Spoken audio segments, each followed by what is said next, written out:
Das ist Rio, unser Findelhund aus Griechenland. Und wir sind Sarah und Tobi. Zusammen bereisen wir die Welt in unserem Oldtimer. Ob viele an ihm gezweifelt haben? Ja, definitiv. Aber das hält uns nicht auf und so entdecken wir zu viert die Welt und leben unseren Traum.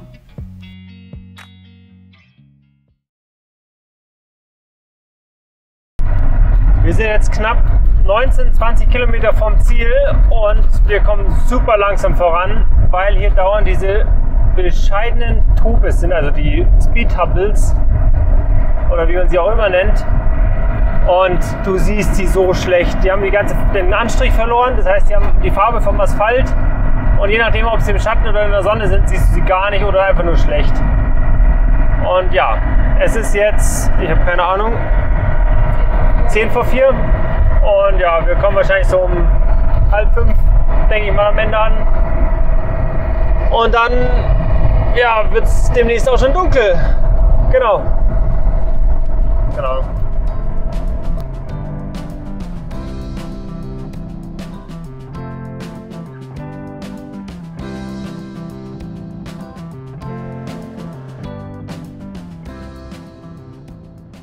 So, wir haben es jetzt endlich geschafft. Es ist jetzt, ich weiß nicht, 4:30, 4:45. Und ja, die Sonne ist auch nicht mehr so weit oben im Himmel. Und ja, der Platz hat sich aber auf jeden Fall rentiert. Also im Verhältnis zu den letzten Plätzen, also vor Guadalajara hatten wir einen super schönen Platz in einem National Forest. Aber hier ist der Platz einfach traumhaft schön und perfekt für Rio, wie man sieht. Aber uns wurde schon gesagt von anderen Deutschen, die hier auch stehen, dass es hier -4 Grad nachts wird. Das heißt, wir werden es wieder richtig schön kühl haben. Rio, aus! Und ja, Rio freut sich. Das sind seine Temperaturen. Rio, wo ist der Ball? Rio, wo ist der Ball? So ist gut. Und man muss sagen, der Rio hat es richtig, richtig gut gemacht. Also heute war es wirklich, ich weiß nicht, wie lange sind wir gefahren? 6 Stunden. Und wir hatten mit ihm 2 Pipi-Pausen. Und er hat das wirklich super gemacht und hat die ganze Zeit geschlafen. Wir hatten ihm kurz mal einen Knochen gegeben. Und ja, hier lassen wir jetzt den Abend ausklingen. Wahrscheinlich nachher mit Standheizung, wenn Sprit drin ist.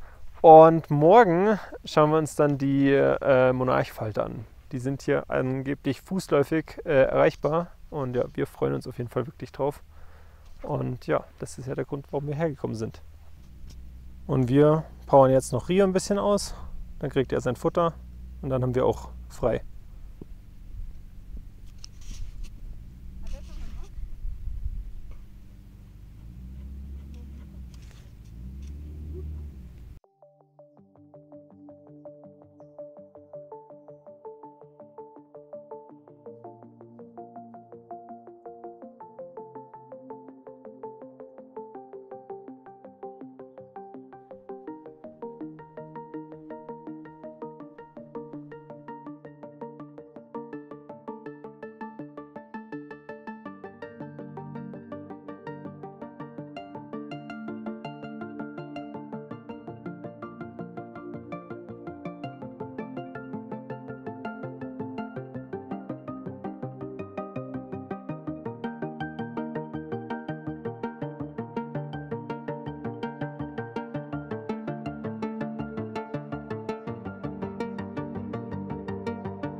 Einen wunderschönen guten Morgen. Wir sind jetzt hier gestern ja angekommen und stehen circa fußläufig 10 Minuten oder so vor dem Sanctuary. Und ja, was soll man sagen? Der Platz ist super schön. Und wir haben Rios Temperaturen wiedergefunden. Der Boden ist gefroren. Im Auto war es erstaunlich angenehm. Also gestern Abend hatten wir noch die Standheizung an, aber heute Morgen ist es super angenehm noch. Und Rio freut sich hier halt super über die Temperaturen, springt aus dem Auto und rennt erstmal. Man merkt einfach, er ist ein Hund der kälteren Temperaturen und weiß nicht, dass er aus Griechenland kommt, vor allem von der Küste. Naja, heute schauen wir uns dann auf jeden Fall die Monarchfalter an. Da haben wir gestern jetzt hier mit Kanadiern gesprochen, die gemeint haben, dass man am besten erst ab 1 bis 3 hingehen sollte, weil dort die Monarchfalter erst wirklich aktiv werden. Davor sitzen sie am Baum. Das werden wir uns wahrscheinlich dann morgen oder so anschauen, weil wir hier insgesamt bis Sonntag stehen bleiben, also noch 2 Nächte. Weil wir das Problem haben, in Mexiko Staat und Stadt dürfen Touristen oder darf man an bestimmten Tagen nicht fahren.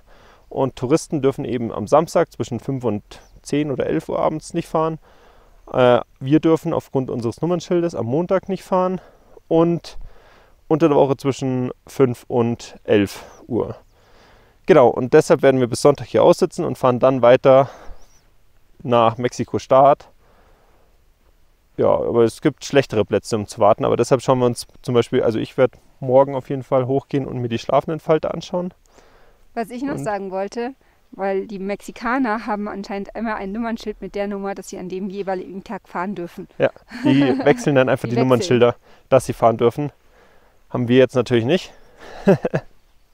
Und ja, so ist auf jeden Fall der Tagesplan. Und bis dahin, also wir freuen uns auf jeden Fall wirklich, die Falter zu sehen. Wir haben gestern schon vereinzelte gesehen, aber ja, bis dahin genießen wir hier noch den Tag.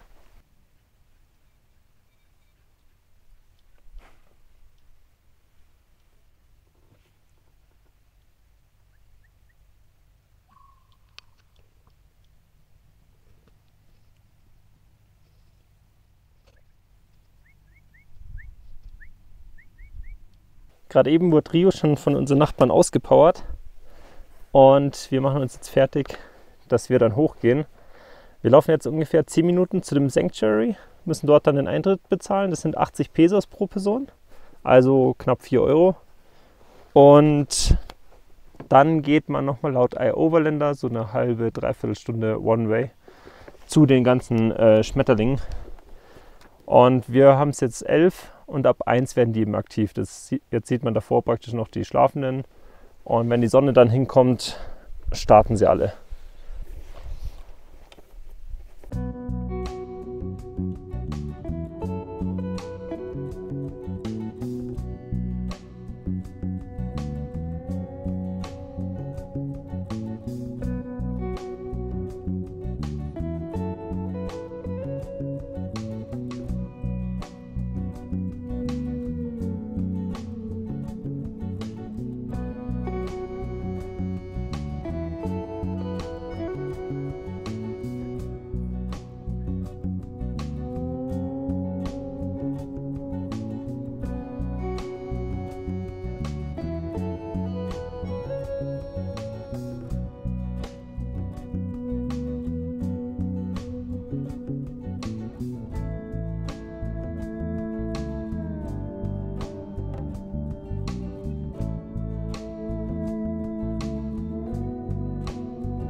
Sitzen schon so viele da auf der Pflanze, obwohl wir noch gar nicht auf der Plattform sind.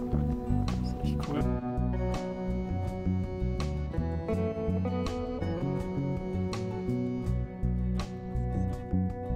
Das ist noch nicht so viel. Um 1 Uhr ist eigentlich die beste Zeit, wurde uns gesagt, weil es von der Temperatur am wärmsten ist. Und wir haben jetzt 12, wenn überhaupt.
Die Monarchfalter in Nordamerika sind Schmetterlinge, die jedes Jahr von Kanada und den USA nach Mexiko fliegen.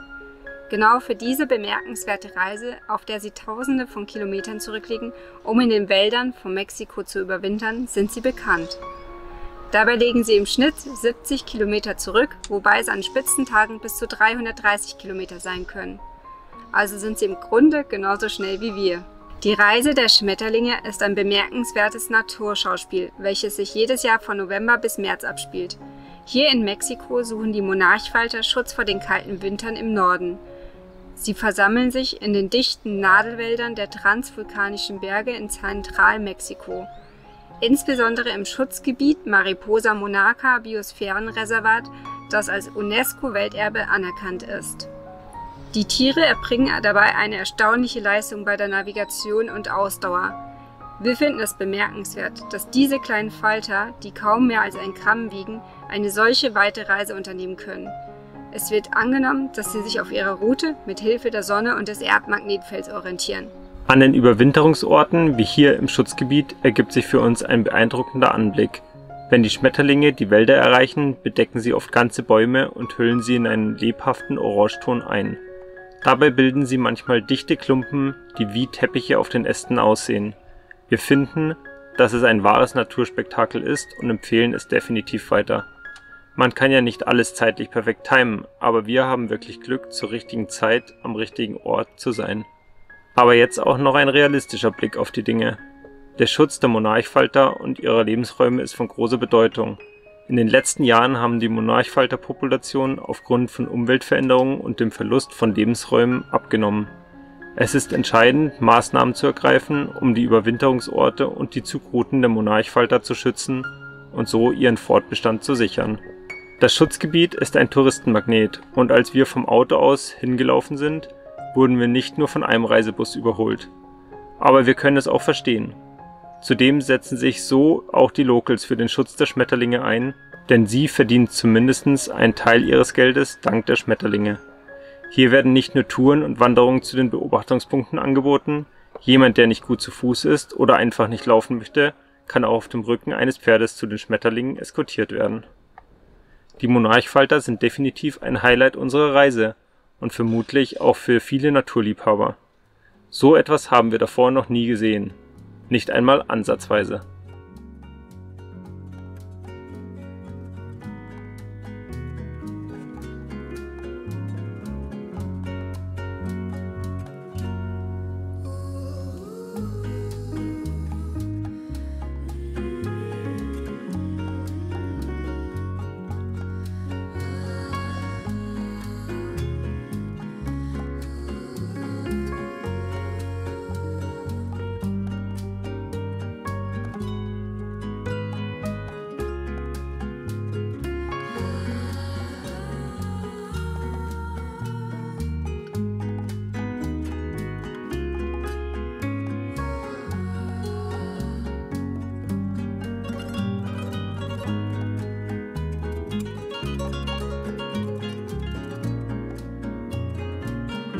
Beim Anblick der schier unendlich vielen Schmetterlinge sind wir verstummt und haben meist innegehalten.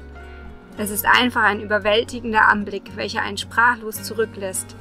Insbesondere wenn ein Windstoß die Zweige stärker bewegt, fliegen tausende Monarchfalter nahezu gleichzeitig in die Luft und färben den Himmel orange.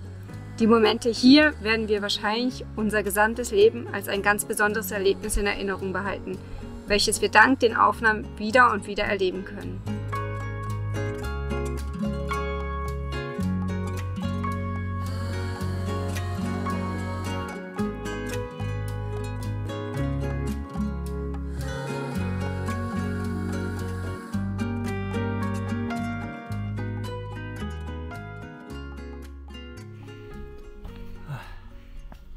Man merkt, dass wir auf 3000 Meter hoch sind, oben sind. Aber es ist hier super beeindruckend, also kann man nur empfehlen, das hier zu machen. Es lohnt sich wirklich. Ist nur von Dezember bis März, glaube ich. Ja, Dezember bis März. Ja. Ungefähr da, schaut einfach nochmal nach. Aber es ist super beeindruckend, so viele Schmetterlinge, die Monarchfalter.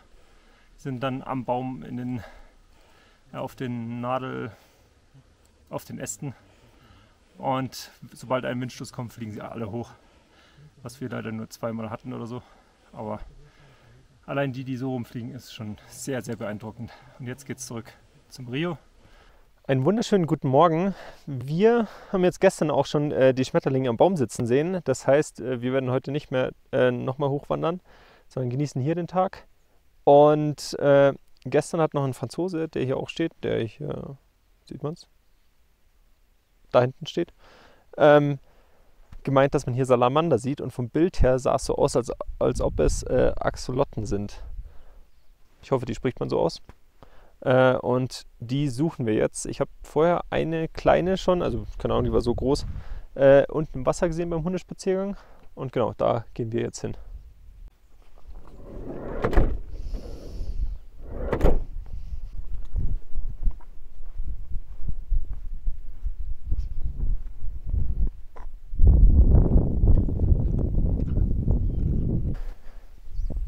Hier waren die heute Morgen. Man sieht die ganzen Spuren im Sand unten, aber sie sind weg. Hier unten die Spuren. Ja, man sieht echt die Spuren. Man sieht die Spuren, aber keine Salamander oder Axolotten sind wahrscheinlich da irgendwo versteckt. Wir haben jetzt eine gefunden, beziehungsweise der Franzose hier, der auch hier steht, der hat uns gezeigt, wo er hier noch eins gesehen hat. Und wir probieren es jetzt mal für euch noch abzulichten.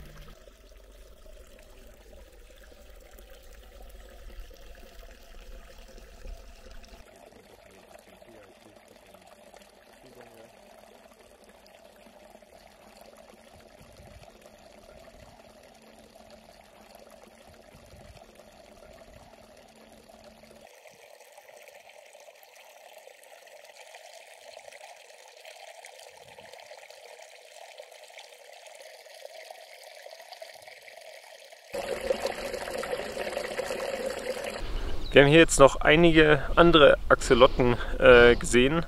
Leider ist die Wasseroberfläche immer relativ schmutzig und mit der Kamera kann man da gar nichts filmen, außer Schmutz auf der Wasseroberfläche. Aber der frostige Boden oder die Pflanzen mit dem Frost drauf, das schaut einfach wirklich genial aus. Und ja, wer sich wundert, dass wir hier in Mexiko Frost haben, wir sind hier aktuell auf 3400 Meter und ich spüre es auch. Also ich habe gestern oder seit gestern habe ich da ein Kopfweh, so flaues Gefühl im Magen, was sehr stark auf Höhenkrankheit hindeutet. Und ja, umso mehr freue ich mich, wenn wir hier wieder runterfahren. Und ich freue mich auf jeden Fall, dass es heute dann weitergeht, und zwar Richtung Mexico City.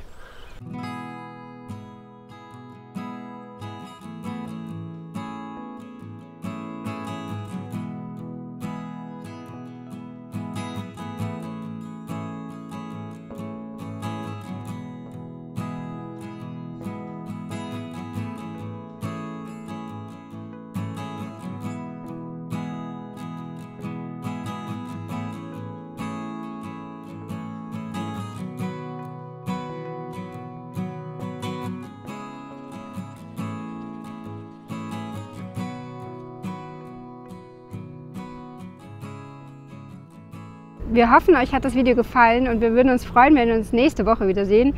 Und wir möchten auch mal ein Danke aussprechen für alle, die uns immer fleißig ein Like dalassen und uns kommentieren. Wir freuen uns immer jede Woche über die Nachrichten. Und ja, wir wünschen euch noch ein schönes Wochenende und bis nächste Woche.